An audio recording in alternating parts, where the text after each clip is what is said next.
غیبت کے حوالے سے ہم گفتگو کرتے ہیں۔ سب سے پہلے ہم نے سمجھنا ہے کہ غیبت کیا ہے۔ غیبت کیا ہے؟ غیبت کے بارے میں بیان فرمایا، غیبت یہ ہے کہ کسی شخص کے پوشیدہ عیب کو، اس کی برائی کو ظاہر کرنا اور کسی کے پیٹھ پیچھے کسی کے عیب ظاہر کرنا، کسی کی برائی کرنا، اس کو غیبت کہتے ہیں۔ یہ غیبت کی تعریف ہے کہ کسی بھی انسان، مسلمان، عزیز، بہن، بھائی، کوئی بھی، اور اس کی پیٹھ کے پیچھے اس کی برائی کرنا، اس کے عیب بیان کرنا، اسے غیبت کہتے ہیں۔ غیبت اور بہتان میں کیا فرق ہے؟ غیبت اور بہتان میں، الزام میں کیا فرق ہے؟ غیبت یہ ہے کہ کسی کی پیٹھ پیچھے اس کی برائی کرنا۔ پیارے آقا علیہ الصلوۃ والسلام آپ کی بارگاہ میں عرض کی گئی، یا رسول اللہ صلی اللہ علیہ وآلہ وسلم، آپ ارشاد فرمائیے کہ غیبت کیا ہے؟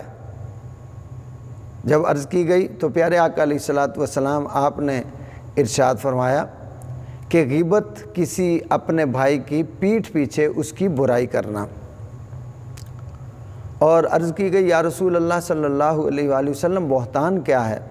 فرمایا بہتان یہ ہے کہ جو اس میں عیب نہ ہو، اس میں عیب نہ ہو تو وہ بیان کرنا، یہ بہتان ہے، یہ الزام ہے۔ اور جو اس بندے کے اندر بات ہو اور اس کا بیان کرنا، اس کی پیٹھ پیچھے بیان کرنا، اس کا اظہار کرنا، فرمایا یہ غیبت ہے۔ اب غیبت کا گناہ کتنا بڑا ہے، اس کو ہم نے ذرا غور و فکر سے اس کو سمجھنا ہے کہ غیبت کا گناہ کتنا بڑا ہے۔ اس کے بارے میں اللہ رب العالمین نے قرآن کریم فرقان حمید کے اندر ارشاد فرمایا، وَلَا يَغْتَبْ بَعْضُكُمْ بَعْضًا أَيُحِبُّ أَحَدُكُمْ أَن يَأْكُلَ لَحْمَ أَخِيهِ مَيْتًا فَكَرِهُونَ۔ ارشاد فرمایا، اور ایک مردے کی، ایک دوسرے کی غیبت نہ کرو۔ کیا تم میں کوئی پسند رکھے گا کہ اپنے مرے ہوئے بھائی کا گوشت کھائے؟ تو یہ تمہیں گوارا نہ ہوگا۔ اس آیت مبارکہ میں اللہ رب العالمین نے ارشاد فرمایا کہ ایک دوسرے کی برائی نہ کرو، ایک دوسرے کی غیبت نہ کرو، کیونکہ تم میں سے کوئی بھی یہ نہیں چاہے گا کہ وہ اپنے مردہ بھائی کا گوشت کھائے۔ مرد ہو یا عورت، جو بھی کسی کی غیبت کرے گا، کسی کی پیٹھ پیچھے اس کی برائی کرے گا، وہ ایسا ہی ہے جیسا اس نے اپنے مرے ہوئے بھائی کا گوشت کھایا۔ حضور نبی کریم رحمۃ للعالمین صلی اللہ تعالیٰ علیہ وآلہ وسلم، آپ اور آپ کے صحابہ کرام، آقا علیہ السلام تشریف لے کے جا رہے تھے، ساتھ ساتھ صحابہ کرام تھے، اور رستے میں آپ نے دیکھا کہ ایک مرا ہوا گدھا پڑا ہے۔ آقا علیہ السلام نے ارشاد فرمایا کہ یہ کون کھائے گا؟ عرض کی، یا رسول اللہ صلی اللہ علیہ وآلہ وسلم، یہ کوئی بھی نہیں کھائے گا۔ تو فرمایا کہ جو غیبت کرتا ہے وہ ایسا ہی ہے جیسے وہ مردار کا گوشت کھائے۔ تو فرمایا کبھی بھی کسی کی غیبت نہ کرو۔ اس حوالے سے بہت ساری حدیثیں ہیں، مگر میں مختصر یہاں عرض کروں گا، صرف ایک پیغام، تاکہ یہ ایک پیغام آگے تک جائے اور ہم اپنے اس غیبت سے توبہ کریں اور اپنے اس گناہ سے توبہ کریں، تاکہ ہم اللہ اور اس کے محبوب صلی اللہ علیہ وآلہ وسلم آپ کو راضی کرنے میں کامیاب ہو جائیں۔ اب حضور سرور کائنات صلی اللہ تعالیٰ علیہ وآلہ وسلم، آپ کا ارشاد مبارک فرمایا کہ معراج کی رات میں ایک ایسی عورتوں اور مردوں کی جماعت کے پاس سے گزرا، کہ معراج کی رات میں ایسے لوگوں کے پاس سے گزرا جس میں مرد اور عورتیں تھیں۔ فرمایا کہ ان کو چھاتیوں کے ساتھ لٹکایا ہوا تھا، یعنی ان کی چھاتیوں سے زنجیریں، کڑے ڈال کے انہیں لٹکایا ہوا تھا، اور وہ اپنی چھاتیوں کے ساتھ لٹک رہے تھے۔ تو جبرائیل امین علیہ الصلوۃ والسلام نے عرض کی، یا رسول اللہ صلی اللہ علیہ وآلہ وسلم، یہ وہ لوگ ہیں جو لوگوں میں عیب نکالتے تھے، ان کی غیبت کرتے تھے، ان کی پیٹھ پیچھے ان کی برائی کرنے والے ہیں۔ اللہ رب العالمین نے بھی اس بارے میں ارشاد فرمایا وَيْلٌ لِكُلِّ ہُمَزَةٍ لُمَزَةٍ، خرابی ہے اس کے لیے جو لوگوں کے منہ پر عیب کرے اور ان کی پیٹھ پیچھے ان کی برائی کرے۔ اللہ اکبر۔ تو یعنی جو منہ پر بھی کسی کی برائی کرتا ہے یا پیٹھ پیچھے کسی کی غیبت کرتا ہے تو یہ اللہ رب العالمین کو بھی پسند نہیں ہے اور پیارے آقا علیہ الصلوۃ والسلام کو بھی یہ پسند نہیں ہے، اور یہ ناپسندیدہ عمل ہے، اور یہ غیبت کرنا بہت بڑا گناہ ہے۔ جو غیبت کرتے ہیں وہ مرد عورتیں قیامت کے دن ان کو چھاتیوں کے بل لٹکایا جائے گا۔ اب اس میں عورتیں زیادہ اس میں ملوث ہوتی ہیں غیبت کرنے کے معاملے میں، اور ایک حدیث میں عرض کر دیتا ہوں۔ حضور سرور دو عالم نبی رحمت آقا نعمت صلی اللہ تعالیٰ علیہ وآلہ وسلم آپ حکم فرمایا کرتے کہ روزہ رکھو۔ اب جب شروع میں روزوں کا معاملہ تھا تو پھر لوگ آپ سے پوچھتے کہ کس وقت روزہ افطار کیا جائے، تو ایک صحابی آئے، عرض کی یا رسول اللہ صلی اللہ علیہ وآلہ وسلم میں نے روزہ رکھا ہے تو کس وقت افطار کروں؟ آپ نے ارشاد فرما دیا۔ اس کے بعد انہوں نے عرض کی یا رسول اللہ صلی اللہ علیہ وآلہ وسلم ہماری 2 عورتیں ہیں، انہوں نے بھی روزہ رکھا ہے، تو ان کے لیے حکم فرمائیں کہ وہ کب افطار کریں؟ تو آقا علیہ السلام نے ارشاد فرمایا انہوں نے تو روزہ رکھا ہی نہیں، وہ تو سارا دن گوشت کھاتی رہیں۔ عرض کی یا رسول اللہ صلی اللہ علیہ وآلہ وسلم انہوں نے روزہ رکھا۔ آپ نے فرمایا وہ تو سارا دن کھاتی رہیں۔ مختصر یہ آپ نے فرمایا یہ پیالہ لے جاؤ، اور پیالہ لے جا کر انہیں دو اور ان سے کہہ دو کہ اس میں کیا کریں، الٹی کریں اس میں۔ جب وہ صحابی پیالہ لے کے گئے اور ان سے کہا اس میں الٹی کرو، تو اندر سے خون کے لوتھڑے اور خون نکلا، وہ واپس آیا۔ عرض کی یا رسول اللہ صلی اللہ علیہ وآلہ وسلم یہ معاملہ؟ آپ نے فرمایا کہ وہ سارا دن بیٹھ کے لوگوں کی برائیاں کرتی رہی، غیبتیں کرتی رہیں، تو وہ تو گوشت کھاتی رہیں۔ تو میرے دوستو اتنا سخت گناہ ہے اور اتنا سخت اس کا عذاب ہے جو کسی کی پیٹھ پیچھے برائی کرے اور غیبت کرے۔ اب آگے اور حدیث عرض کرتا ہوں کہ پیارے آقا علیہ الصلوۃ والسلام شب معراج ایسی قوم کے پاس سے آپ کا گزر ہوا جو اپنے چہروں اور سینوں کو تانبے کے ناخنوں سے نوچ رہے تھے، یعنی ان کے ناخن تانبے کے بنے ہوئے تھے اور وہ اپنے چہروں کو یوں نوچ رہے تھے، اپنے سینوں کو نوچ رہے تھے۔ تو جبرائیل امین علیہ الصلوۃ والسلام نے عرض کی یا رسول اللہ صلی اللہ علیہ وآلہ وسلم یہ وہ لوگ ہیں جو لوگوں کی غیبت کیا کرتے تھے، ان کی پیٹھ پیچھے ان کی برائیاں کیا کرتے تھے اور لوگوں کی عزتیں خراب کرتے تھے۔ اللہ اکبر۔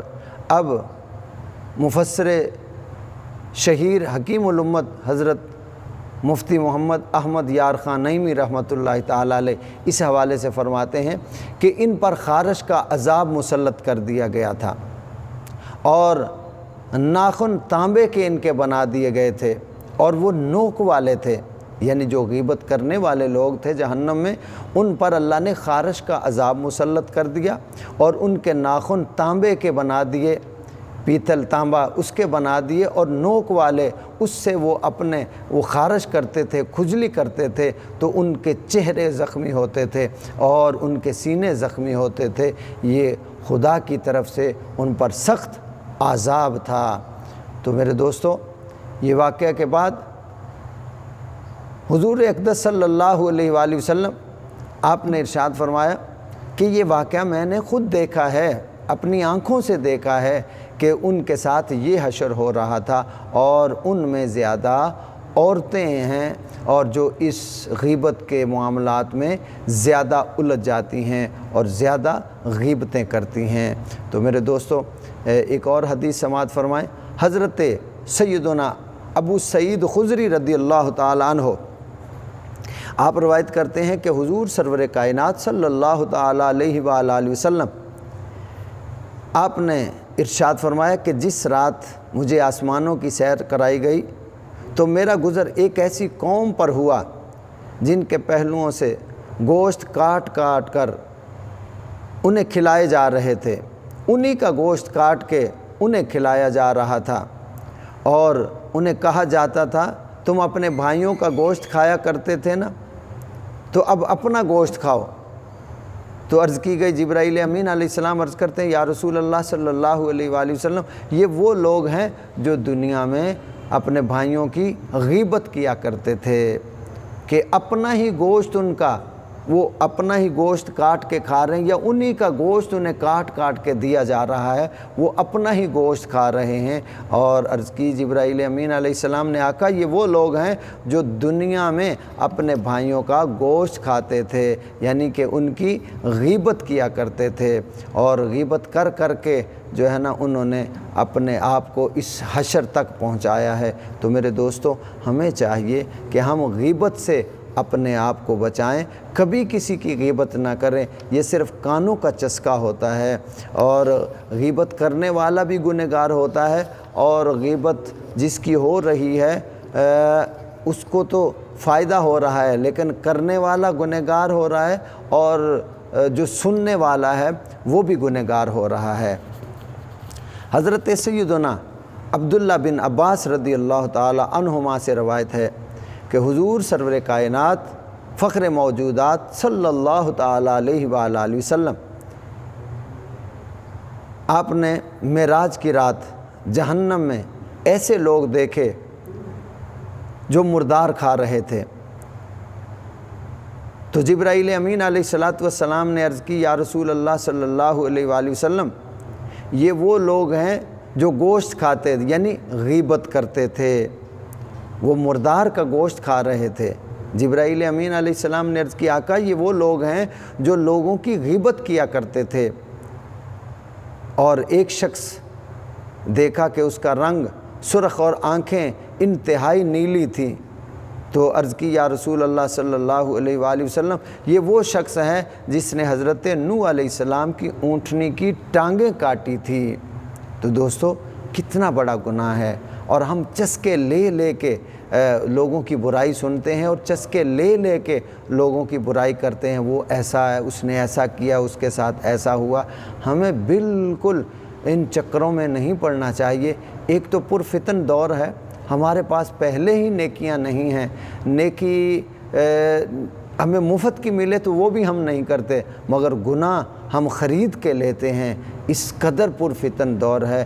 تو میرے بھائیوں، ہم لوگوں کی غیبتیں کر کے، ان کی برائیاں کر کے اپنے اعمال ضائع کرتے ہیں، اپنی نیکیاں برباد کرتے ہیں۔ تو سمجھدار تو بندہ وہ ہے جو اپنا بھلا کرے، جو اپنا فائدہ سوچے، وہ سمجھدار نہیں ہے جو اپنا نقصان کرے۔ یہاں پہ میں ایک چھوٹا سا واقعہ عرض کر دیتا ہوں۔ ایک بزرگ تھے اللہ والے، تو وہ ان کے مرید تھے۔ اب ایک مرید بازار سے گزرا، اور اس جب گزر رہا تھا تو اس کو کسی بندے نے کہا کہ تمہارا پیر ایسا ہے، تمہارا پیر ایسا ہے، جیسا پیر نکما ویسا مرید، یعنی اس نے برائی کی، غیبت کی۔ اب وہ مرید اپنے مرشد کی بارگاہ میں حاضر ہوا، تو عرض کی سرکار اس طرح وہ فلاں بندہ ایسے ایسے کہہ رہا تھا، پر میں نے صبر کیا، میں نے کوئی جواب نہیں دیا، دل کر رہا تھا میں اس کو کچھ کہوں، مگر آپ کی وجہ سے میں خاموش ہو گیا۔ آپ نے ارشاد فرمایا غصہ کرنے کی ضرورت نہیں ہے، جس کو دھلے دھلائے استری ہوئے کپڑے مل جائیں اسے دھونے کی کیا ضرورت ہے۔ آپ نے اتنا ارشاد فرمایا، خاموش ہو گئے۔ اب دوسرے دن پھر وہ گزرا، پھر اسی طرح بات ہوئی، پھر اس نے آ کے عرض کیا، آپ نے پھر یہی الفاظ استعمال فرمائے، یہی ارشاد فرمایا۔ اب تیسرے دن پھر جب وہ گزرا، پھر اس بندے نے اسی طرح آپ کے مرشد کی توہین کی۔ اب اس سے برداشت نہ ہو رہا تھا، بس صبر کر کے آ گیا اور اپنے شیخ کی خدمت میں عرض کی، سرکار آج پھر اس نے، اب میں کب تک صبر کروں گا؟ تو آپ نے ارشاد فرمایا، دیکھو جس کو دھلے دھلائے کپڑے استری کیے ہوئے مل جائیں اسے دھونے کی یا محنت کرنے کی کیا ضرورت ہے؟ تو عرض کرنے لگا، سرکار آج تیسرا دن ہے میں یہ سن رہا ہوں مگر مجھے سمجھ نہیں آ رہی۔ آپ نے ارشاد فرمایا، دیکھو جب کوئی بندہ کسی کی پیٹھ پیچھے اس کی برائی کرتا ہے اور غیبت کرتا ہے تو غیبت جو کر رہا ہوتا ہے اس کی نیکیاں جس کی غیبت ہو رہی ہوتی ہے اس کے حصے میں چلی جاتی ہیں، اور اس کے گناہ غیبت کرنے والے کے حصے میں آ جاتے ہیں۔ تو ہمیں تو بغیر محنت کے دھلی دھلائی نیکیاں مل جاتی ہیں، تو ہمیں غصہ کرنے کی کیا ضرورت ہے؟ ہمیں غصہ کرنے کی کوئی ضرورت نہیں ہے۔ خواجہ نظام الدین اولیاء رحمۃ اللہ تعالیٰ علیہ، آپ کے پڑوس میں ایک بندہ رہتا تھا، اور وہ پڑھتا پڑھاتا بھی تھا، حدیث سے قرآن سے اس کا تعلق تھا، پڑھنے پڑھانے کا معاملہ تھا، مگر وہ روزانہ اپنی چھت پہ چڑھتا اور وہاں سے کھڑے ہو کے وہ حضرت خواجہ نظام الدین اولیاء رحمۃ اللہ علیہ کو برا بھلا کہتا، اور ان سے کہتا کہ فراڈیا پیر، نظام فراڈیا، نعوذ باللہ استغفر اللہ، جو اس سے ہو سکتا وہ برا بھلا کہتا۔ آپ اپنے لانگری کو حکم کرتے، آپ فرماتے کہ بھائی تم کھانا تیار کرو، اور تیار کر کے اچھا سا کھانا اور 2-3 قسم کا کھانا وہ اس کے گھر میں پہنچایا کرو۔ وہ روزانہ وہ کھانا اس کے گھر میں پہنچا دیتے۔ اچھا، اب وہ روزانہ اس کے بچے کھانا کھاتے، موج لگ گئی، روزانہ وہ کھانا کھاتے۔ اب اس کی بیوی نے ایک دن دیکھا کہ وہ گالیاں دے رہا ہے، برا بھلا کہہ رہا ہے، تو اس نے سختی کی، اس نے کہا شرم کر، تجھے شرم آنی چاہیے، حیا آنی چاہیے، ایک تو تمہارے گھر میں وہ روز لنگر بھیجتا ہے اور تمہارے بچوں کی خدمت ہوتی ہے، اور ایک تم انہیں برا بھلا کہتے ہو، تمہیں شرم نہیں آتی؟ اب چپ ہو گیا، جب دیکھا کہ وزیر اعظم نے سختی کی ہے تو چپ ہو گیا۔ اب 2-3 دن نہ بولا، آپ نے لنگر ہی نہ بھیجا۔ 2-3 دن جب وہ نہ بولا، آپ نے لنگر نہیں بھیجا، تو وہ خود وہاں سے چلا اور جا کے حضرت خواجہ نظام الدین اولیاء رحمۃ اللہ علیہ، آپ کے پاس لوگ بیٹھے ہوئے تھے، وہاں جا کے کھڑا ہو گیا، اور کھڑا ہو کے کہتا، ہم کیا شریف ہوئے، آپ نے لنگر ہی بند کر دیا؟ ہم کیا شریف ہو گئے، ہم نے بولنا چھوڑ دیا، آپ نے لنگر ہی بند کر دیا ہے؟ آپ نے فرمایا ہم ایسے لنگر نہیں بھیجتے تھے، آپ اتنی محنت کرتے تھے، اتنی مزدوری کرتے تھے، ہم اس کے بدلے میں لنگر بھیجتے تھے، ایسے لنگر نہیں بھیجتے تھے، آپ اتنی محنت کرتے، آپ کا حق بنتا تھا، آپ حقدار تھے، اس لیے ہم بھیجتے تھے۔ اس نے کہا میں کون سی مزدوری کرتا تھا، میں تو روز آپ کو برا بھلا کہتا تھا، گالیاں دیتا، برا بھلا کہتا تھا۔ آپ نے فرمایا یہی تو مزدوری تھی، یہی تو محنت تھی جو تم کرتے تھے، اس کے بدلے میں لنگر آتا ہے، ایسے کون کسی کو دیتا ہے؟ کہ تم پڑھتے تھے، پڑھاتے تھے، وہ ساری نیکیاں جب غیبت کرتے تھے وہ ادھر آ جاتی تھی۔ اب جب اس نے دیکھا کہ ہمارا یہ محنت کرنا، پڑھنا پڑھانا سب بیکار، تو پھر قدموں میں گرا اور معافی مانگی، حضور جو ہو گیا معاف کر دیں، آئندہ ہم نہیں کریں گے۔ تو میرے بھائیوں، جب کوئی بندہ کسی کی پیٹھ پیچھے اس کی برائی کرتا ہے، اس کی غیبت کرتا ہے، تو اپنی نیکیاں ضائع کر بیٹھتا ہے، نامہ اعمال میں گناہ بھی لکھا جاتا ہے، اور جو نیکیاں ہوتی ہیں وہ بھی دوسروں کے حصے میں چلی جاتی ہیں۔ تو اس سے ہمیں نقصان ہے۔ سمجھدار وہ ہے جو اپنا فائدہ سوچے، اپنا بھلا سوچے، اور نادان اور پگلا وہ ہے کہ جو دوسروں کا فائدہ کرتا رہے اور اپنا نقصان کرتا رہے۔ اسی حوالے سے میں اور تھوڑا سا آگے عرض کر دیتا ہوں۔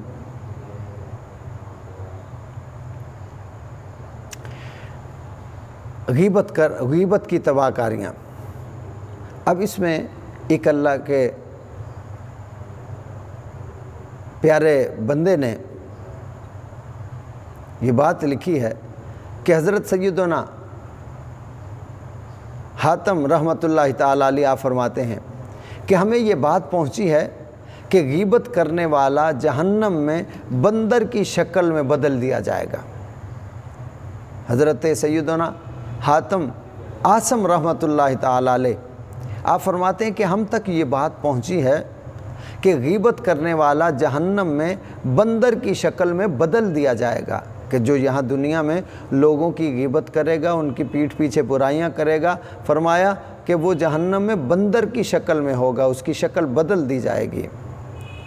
اور آگے فرمایا کہ جو جھوٹا ہے، جو جھوٹ بولتا ہے، جھوٹ بولنے والا جو جھوٹا ہے، اس کی شکل جہنم میں کتے جیسی بدل دی جائے گی، کہ جھوٹ بولنے والے کی شکل کتے جیسی ہو جائے گی، کہ جہنم میں اس کی شکل کتے جیسی ہو جائے گی۔ اور آگے ارشاد فرمایا اور جو حسد کرنے والا ہے جب وہ جہنم میں ہوگا تو اس کی شکل بدل کر سور کی شکل بنا دی جائے گی۔ اب میرے بھائیوں، آپ نے غور کیا اور اس پہ غور و فکر اور کریں، سنا آپ نے، غور سے سنا، اب اس پہ غور و فکر کرنا ہے کہ فرماتے ہیں کہ جو دنیا میں کسی کی غیبت کرے گا اس کی شکل بندر جیسی ہو جائے گی جہنم میں، اور اس سے وہ پہچانا جائے گا یہ وہ شخص ہے جو لوگوں کی غیبت کیا کرتا تھا۔ اور فرمایا جو جھوٹ بولتا ہے، جو جھوٹ بولے گا، جھوٹ بولتا ہے، جھوٹ کے حوالے سے اللہ رب العالمین نے ارشاد فرمایا لعنت اللہ علی الکاذبین، جھوٹے پر اللہ کی لعنت ہے۔ جھوٹ چھوٹا بولا جائے، جھوٹ بڑا بولا جائے تو جھوٹے پر اللہ کی لعنت ہے۔ اب یہ جھوٹ ہمارے اندر اس طرح لوگ بولتے ہیں جیسے کوئی ثواب کا کام ہے، چھوٹے بچے سے لے کر بڑے تک، بلکہ یوں سمجھ لیں کہ پاکستان کے وزیر اعظم سے لے کر ایک چوکیدار تک، اعلیٰ سے اعلیٰ، بڑے سے بڑا، چھوٹے سے چھوٹا، سب ہم جھوٹ میں لگے ہوئے ہیں۔ اب بچے بھی ماں باپ کو جھوٹ بول کے بلیک میل کرتے ہیں۔ خدا را اسے سمجھو، یہ چھوٹا گناہ نہیں ہے، یہ کبیرہ گناہ ہے، کبیرہ گناہ ہے۔ جھوٹ سے بچو۔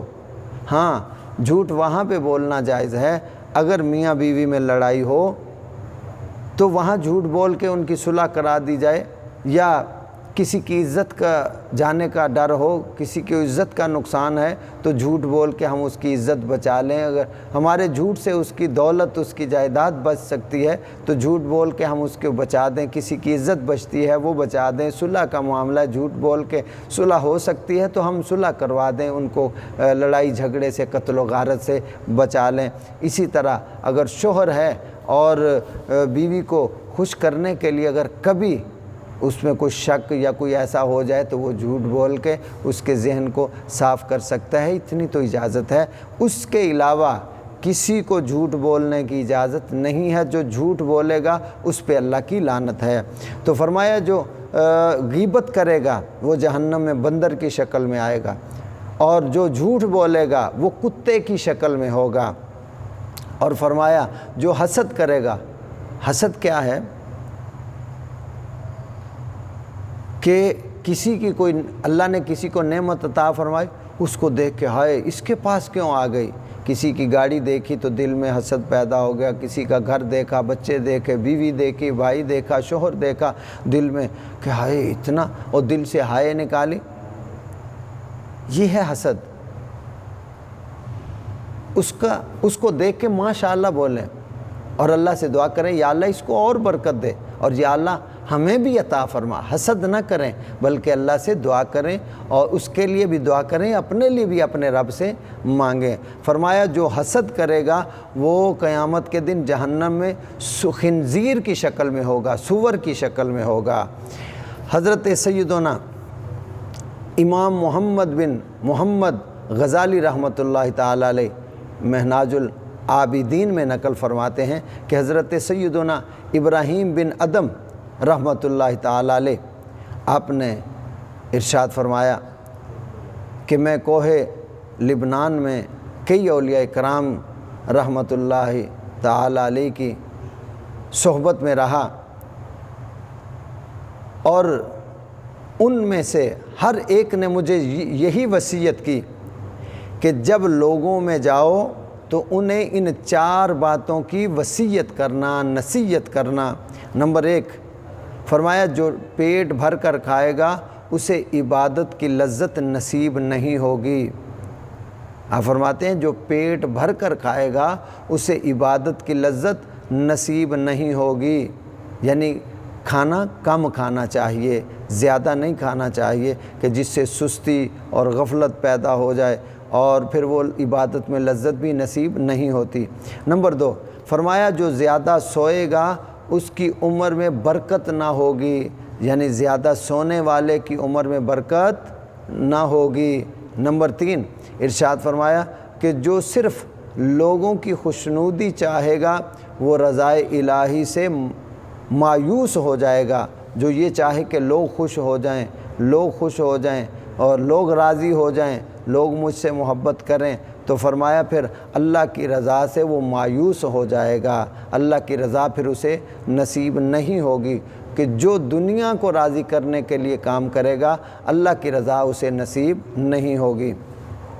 آگے ارشاد فرمایا جو غیبت اور فضول گوئی سے جو فضول گوئی زیادہ کرے گا وہ دین اسلام پر نہیں مرے گا، یعنی جو لوگوں کی غیبتیں کرے گا اور فضول بولتا رہے گا، فضول باتیں کرتا رہے گا، فضول ہی، کوئی مقصد نہیں، کوئی کام کی بات نہیں، بس ایسے فضول اس کی غیبت کر لی، اس کی کر لی، یا فضول باتیں کرے گا، آپ فرماتے ہیں کہ وہ اسلام پر نہیں مرے گا، اس کو اسلام پر موت نہیں آئے گی۔ تو میرے دوستو ان نصیحتوں کو ہمیں یاد رکھنا چاہیے اور اس پہ ہمیں عمل کرنا چاہیے۔ سبق پڑھنے کا مقصد یہی ہے کہ ہم اپنے آپ کو بہتر بنائیں، اپنی زندگی کو بہتر بنائیں اور بہتری سے بہتری کی طرف ہم جائیں، یہ نہ ہو کہ ہم خسارے کی طرف جائیں۔ جس طرح ہم دنیاوی معاملات میں ترقی کر رہے ہیں، دنیاوی معاملات میں ہم چاہتے ہیں کہ ہمیں فائدہ نصیب ہو، ہم آگے بڑھیں، تو ہم اعمال کے معاملے میں ہم آگے کیوں نہیں بڑھتے؟ ہمیں نیک اعمال میں بھی ایک دوسرے سے آگے بڑھنا چاہیے۔ اللہ پاک کے پیارے محبوب نبی کریم صلی اللہ علیہ وآلہ وسلم، خاتم النبیین صلی اللہ علیہ وآلہ وسلم، آپ نے ارشاد فرمایا غیبت اور چغلی ایمان کو اس طرح کاٹ دیتی ہے جس طرح چرواہا درخت کاٹ دیتا ہے۔ فرمایا غیبت اور چغلی ایمان کو اس طرح کاٹ دیتی ہے جیسے چرواہا درخت کو کاٹ دیتا ہے۔ تو میرے دوستو اللہ کی بارگاہ میں دعا ہے کہ ہم غیبت سے بچیں، اللہ تعالی ہمیں غیبت سے بچنے کی توفیق عطا فرمائے۔ اللہ تعالی اپنے خزانہ غیب سے ہماری اس طرح مدد فرمائے کہ ہم کبھی بھی نہ کسی کی غیبت کریں، نہ کسی کی غیبت سنیں، اور بلکہ چاہیے یہ کہ ہم خود بھی کسی کی غیبت نہ کریں، اور اگر کوئی ہمارے سامنے کسی کی غیبت کرے تو ہم اپنے آپ کو بھی بچائیں گناہ سے اور اس کو بھی بچائیں اور اس کو روک دیں کہ بھائی جان ہم کسی کی غیبت نہیں کریں گے، ہم اچھی بات کریں گے، اچھائی کی بات کریں گے، اپنے آپ کو بھی غیبت سے بچائیں اور اپنے دوستوں کو بھی غیبت سے بچائیں، اپنے بیوی بچوں کو، اپنے بہن بھائیوں کو، عزیز و اقارب کو، جہاں بھی بیٹھیں، جہاں بھی کوئی ایسی بات ہو تو پھر ہم دعوت فکر دیں اور ان کو یہ باتیں سنائیں، سمجھائیں کہ غیبت کرنے کا کتنا بڑا گناہ ہے۔ یہ ٹاپک، یہ موضوع بہت طویل ہے، میں نے صرف شارٹ سا عرض کیا تاکہ ہمارا ایک سبق ہو جائے اور ہمیں اس سے سبق مل جائے، اس سبق سے ہمیں سبق مل جائے، ہماری زندگی بہتر ہو جائے۔ اللہ ہمیں عمل کی توفیق عطا فرمائے۔